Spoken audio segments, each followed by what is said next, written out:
Jadi kalau kita melihat dalam-dalam, bukan hanya dalam ya, tapi juga rumah-rumah Jawa yang dengan memakai konsep lengkap, bukan konsep kampung, itu sebenarnya ada satu pola kesamaan, karena itu sudah ada rumusnya dari zaman dulu.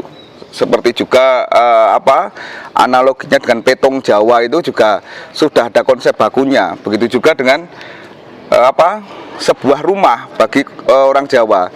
Jadi bisa saya mulai dari sini, dari halaman depan ini. Kita berhadapan dengan gerbang. Ada konsep utama yang dimiliki oleh di dalam rumah Jawa, itu adalah gapuro atau gerbang, lalu pawon, dan yang ketiga adalah gedong atau kamar. Itu konsep baku, ada 3 itu. Dan bagi orang Jawa, sebuah gerbang itu bukan hanya sebuah pintu, itu memiliki makna simbolis yang kalau dibedah secara semiotik itu banyak sekali pemaknaannya, pengertiannya. Tapi semua mendasarkan diri pada satu pondasi, satu paradigma, bahwa gerbang itu adalah proses keluar masuk sebagai proses awal dan akhir. Sebuah gerbang dalam konsep rumah Jawa itu tidak pernah sama sekali diletakkan tepat di tengah berhadapan dengan pintu utama sebuah rumah. Nah, ini bukti realnya ini. Gerbang ini kan tidak center dengan bangunan utama. Selalu dibuat agak bergeser. Karena selain sebagai sisi simbolis, dalam arti dalam konsep kejawen spiritual, bahwa hal yang buruk itu juga masuk melalui pintu, itu dihindarkan, jadi agak digeser. Tetapi secara praktisnya, fungsi praktis itu juga berkaitan dengan faktor keamanan, bahwa orang yang dari luar ketika pintu itu dibuka, dia tidak bisa langsung melihat ke dalam, dibuat agak miring seperti itu. Dari gerbang itu pula sudah dimulai konsep-konsep falsafah. Seperti kalau kita bicara tentang bangunan keraton, itu selalu dimulai dari situ, dari Gladak ke selatan sebagainya sampai ke alun-alun kidul tadi. Itu semua selalu bermula dari gerbang, dari pintu. Nah, dari pintu biasanya nanti kalau sebuah konsep dalam itu ada sebuah pelataran, lalu ada ndopo, setelah ndopo ada peringgitan, lalu baru rumah untuk si penghuni rumah. Lalu ada minimal itu ada 3 sumur sebenarnya.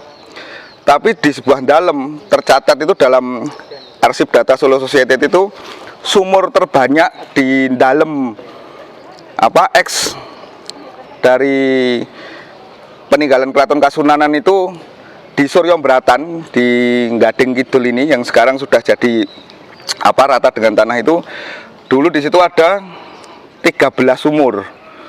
Dalam satu rumah ini ada 13 sumur. Nah, nanti kita bisa lihat masuk, kira-kira dihitung kalau dalam Jaya Suman ini ada berapa sumur. Begitu. Mari kita bisa masuk, Mas Heri. Ya, yuk, jalan. Nah, ini kita masuk di area pendopo. Dalam catatan sejarah Kasunanan, untuk dalam pangeran, untuk dalam pangeran itu hanya ada 2 dalam yang tercatat memiliki pendopo paling megah dan trap paling tinggi. Nah, itu sebenarnya tangga ini juga memiliki konsep, memiliki arti. Seperti kita membayangkan analoginya, kita pakai konsep punden berundak, kepercayaan primitif dari lokal jenius masyarakat kita, yang kemudian juga diaplikasi ke bentuk-bentuk pemahaman-pemahaman baru yang kemudian datang. Seperti kalau kita ke Borobudur ada konsep Kamadhatu, Rupadhatu, lalu Arupadhatu, seperti itu. Itu sebenarnya juga ada konsepnya. Dan di era Kasunanan itu cuma ada 2 dalam yang terbesar dan memiliki trap paling tinggi. Itu satu dalam Purwo Hamijayan, Purwo Diningratan, Purwodiningrat itu letaknya di ujung barat deretan dari garasi kereta itu, paling barat itu yang gerbang besar itu. Lalu yang kedua juga dalam Suryo Bratan yang tadi saya jelaskan memiliki 13 sumur itu. Itu sebenarnya ada artinya. Kalau dalam Purwodiningrat itu dibuat trap paling tinggi dengan pendopo paling megah dan besar, itu karena memang dulu pendopo itu cikal bakal dari berdirinya Keraton Kasunanan. Sebelum keraton dibangun itu pendopo itu sudah didirikan sebagai camp, sebagai base camp untuk para pembesar yang mengontrol pembangunan keraton itu. Kalau untuk Dopo Suryo Bratan itu putra PB 10 juga, yang kemudian juga diasingkan ke Ambon, kakak dari Mr. Joyokusumo, pemilik dalam ini, pemilik lama. Itu trap paling tinggi dan pendopo paling besar itu karena sebenarnya Pangeran Suryobroto ini memiliki peran yang sangat penting di lingkungan Keraton Kasunanan. Maka itu disimbolkan dengan pendopo seperti itu. Lalu dari pendopo kita bisa lanjut ke Pringgitan. Nah ini Pringgitan ini adalah salah satu bisa dimanfaatkan oleh sepemilik rumah untuk menjadi semacam prasasti. Peristiwa besar yang dialami oleh si empunya rumah itu biasanya dimonumenkan. Biasanya lewat Condro Sengkolo, ukiran itu, atau angka tahun itu di atas angin-angin dari ini pintu tengah itu. Semua itu di konsep dalam biasanya memang seperti itu. Jadi kalau jenengan suatu saat pergi ke dalam mana itu pengen ngecek historinya atau kapan ini berdiri, itu biasanya bisa dilihat di situ, di atas angin-angin itu. Ingatan, kita bisa masuk lagi.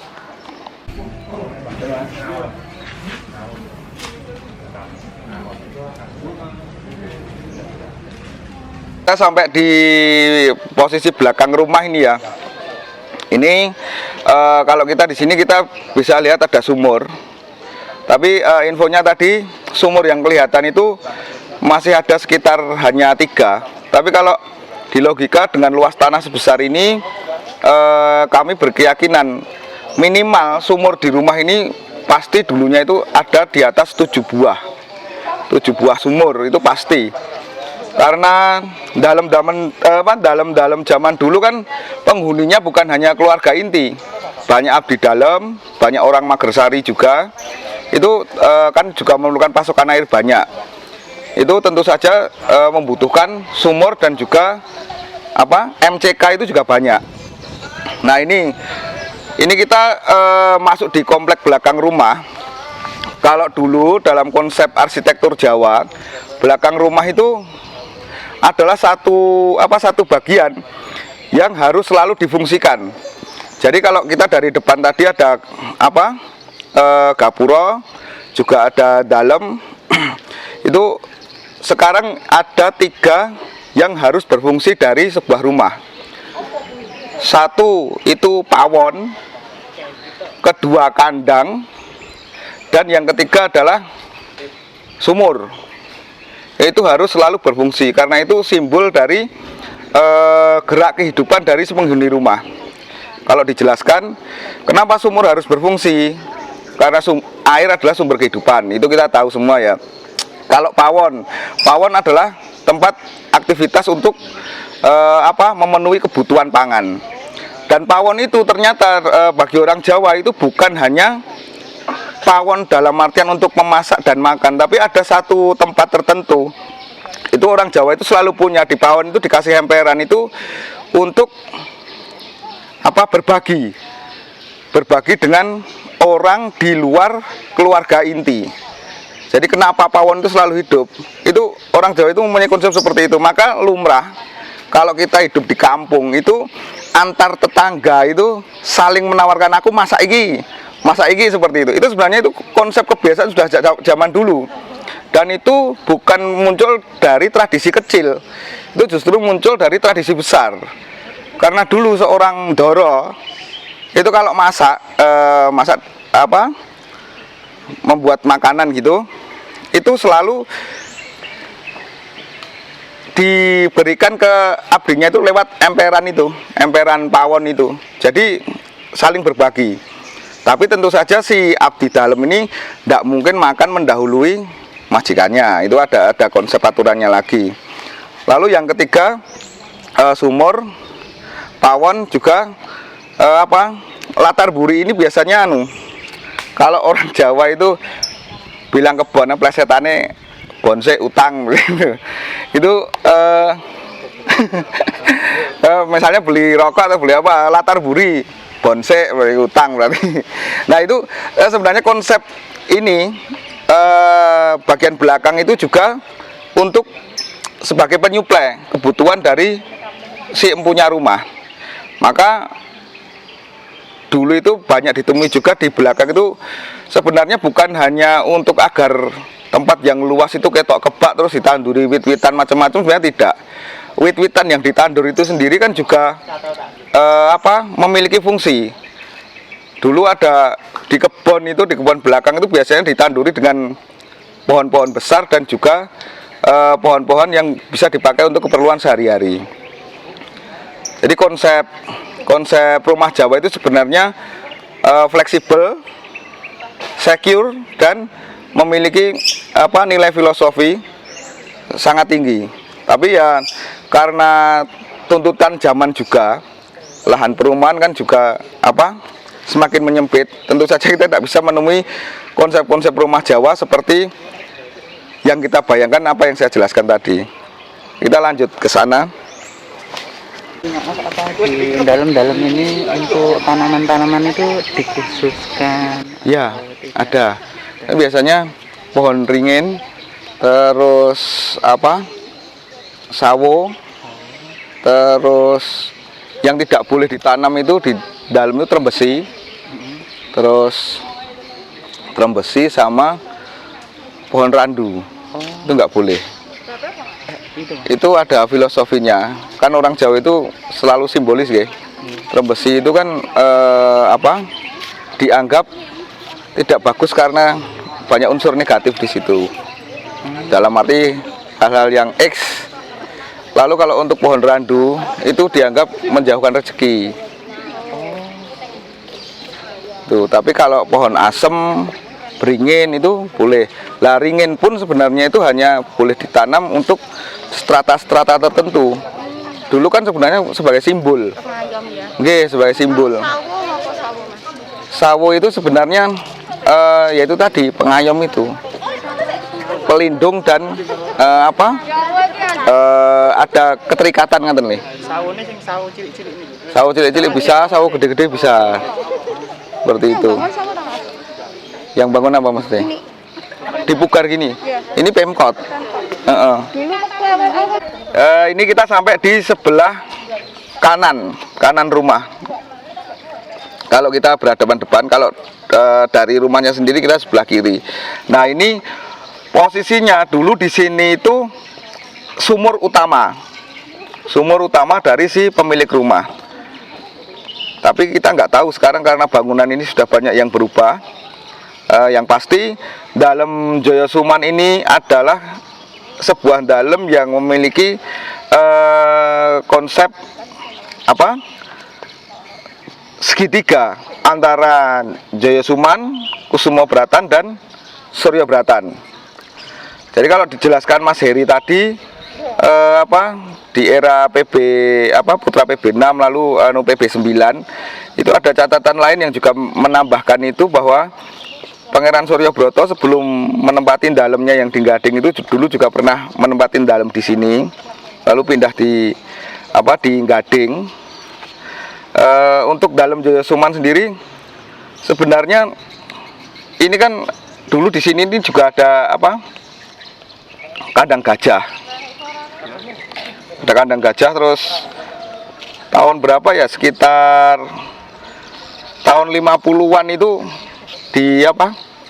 dihilangkan, dirobohkan.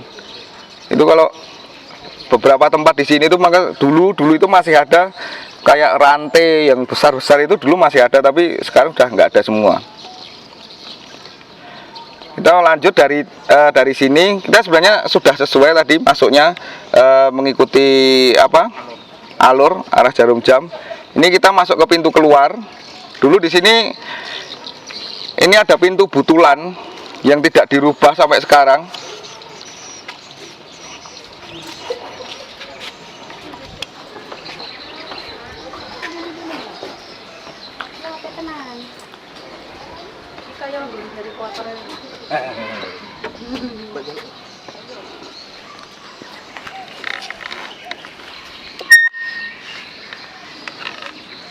Loh, sumur meneh. Oke. Kita sampai di pintu butulan ini, mau keluar dari posisi dalam Jaya Suman. Ini di belakang saya ada prasasti ini.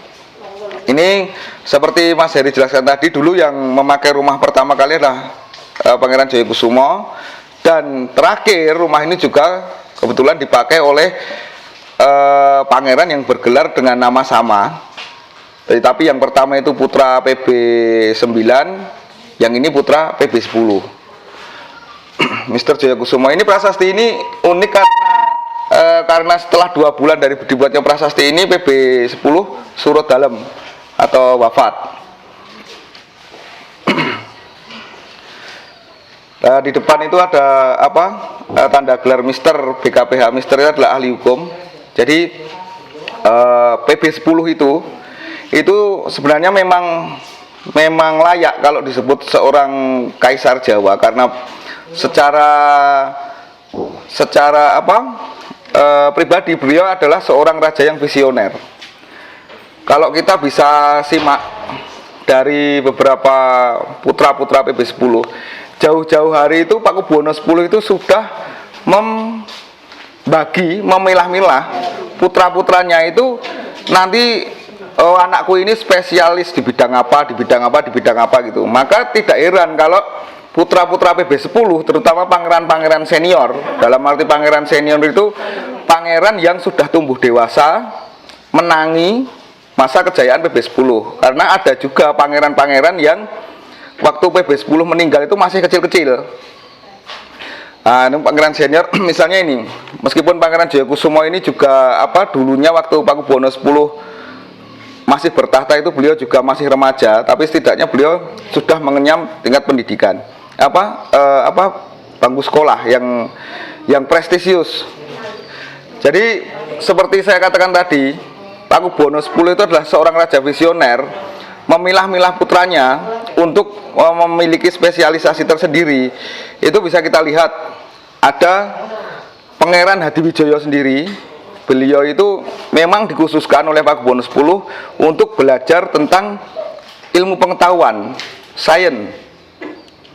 Itu adalah bidang yang dikuasai dan dipasrahkan kepada Pangeran Hadiwijoyo. Lalu ada Pangeran Kusumoyudo yang dalamnya sekarang menjadi Hotel Sahid itu dispesialisasikan sebagai ahli administrasi negara, karena memang beliau waktu sekolah di Leiden dulu diharapkan dapat mengatur kemudian menjadi pengageng parentah keraton, membawai semua aktivitas kehidupan di keraton, maka harus paham administrasi. Begitu juga dengan Pangeran Hangabei yang kemudian menjadi Pakubuwono 11. Itu dia selain administrasi negara, beliau juga ahli dalam administrasi keuangan. Dan itu diturunkan ke adiknya Pangeran Hadiwijoyo, yang kemudian pada waktu memegang Radio Pustaka itu beliau menerapkan pembaruan-pembaruan yang sangat membantu bagi Radio Pustaka. Lalu ada Pangeran Suryobroto yang saya singgung terus dari tadi itu, beliau seorang pangeran yang dipasrai oleh PB 10 dan mahir dalam bidang intelijen dan seni. Dan itu tokoh ini masih sangat tertutup dan belum pernah dibahas oleh peneliti tentang sosok-sosok ini. Lalu ada Pangeran Surya Hamijoyo, itu ahli dalam humas, juga olahraga, juga dalam berorganisasi, dalamnya di Barat Sasono Mulyo Kraton itu. Lalu ada Pangeran Jatikusumo yang kemudian menjadi Kepala Staf Angkatan Darat pertama. Beliau spesialisasi di bidang militer. Jadi memang putra-putra Pakubuwono X itu sudah dipilah-pilah, termasuk Pangeran Jayakusumo ini seorang ahli hukum ternama pada waktu itu. Jadi kalau ada anggapan bahwa PB10 itu seorang raja visioner, itu sebenarnya bukan sebuah imajinatif, tapi memang faktanya seperti itu. Oke, dari sini kita akan keluar dari dalam, terus kita akan lanjut ke Hadiwijayan ya Mbak ya? Saraswati ya, itu satu komplek. Hadiwijayan sama Saraswati. Ngaten, matur suwun.